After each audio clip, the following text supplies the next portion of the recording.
কলকাতার চিকিৎসক তরুণীকে খুন ধর্ষণ করা হয়েছিল অন্য জায়গায়। একের পর এক বের হচ্ছে চাঞ্চল্যকর তথ্য। আরজিকর হাসপাতালের মধ্যে কর্মরত অবস্থায় ধর্ষণের পর হত্যার অভিযোগ উঠেছে মেডিকেল শিক্ষার্থী মমিতা দেবনাথকে।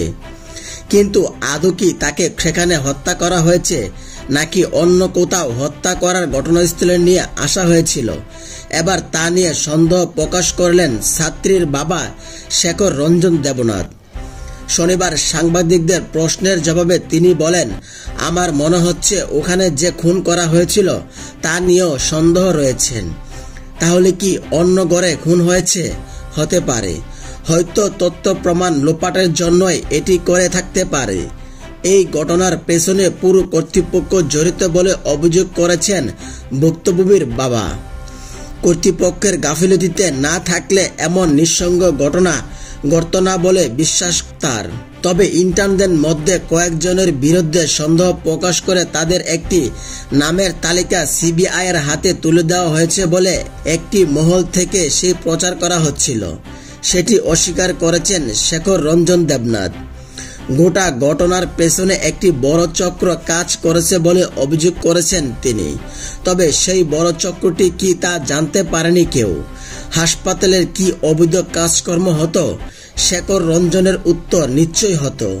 কর্তৃপক্ষের গাফিলতিতে অভিযোগ তুলে নিহত ছাত্রীর মা বলেন, পুলিশের হাতে গ্রেফতার হওয়া সিভিক পুলিশ সঞ্জন রায় আসল দোষী হিসেবে মনে করছি না, কারণ আমার মেয়ে ওই দিন সিঙ্গেল রুমে ছিল। এটি ভেতরে কেউ না জানলেও রঞ্জন রায় জানত না।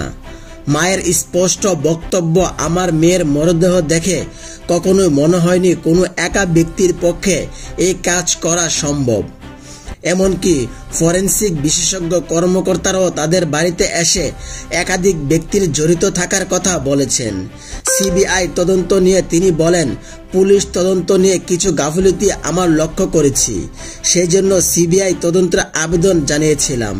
কলকাতার আরজিকর মেডিকেল কলেজের পোস্ট গ্রাজুয়েট ছাত্রী মমিতা দেবনাথকে গত 9 আগস্ট আরজিকর মেডিকেল কলেজ ধর্ষণের পর খুনের অভিযোগ ওঠে।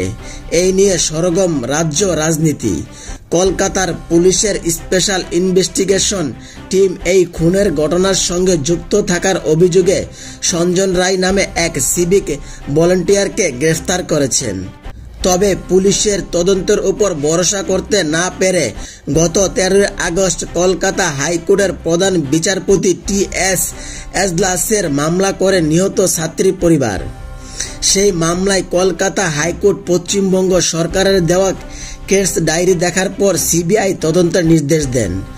গত 14 আগস্ট এই নির্মম হত্যাকাণ্ডের প্রতিবাদে দেশজুড়ে নারীদের রাত দখলের কর্মসূচি আহ্বান করা হয়।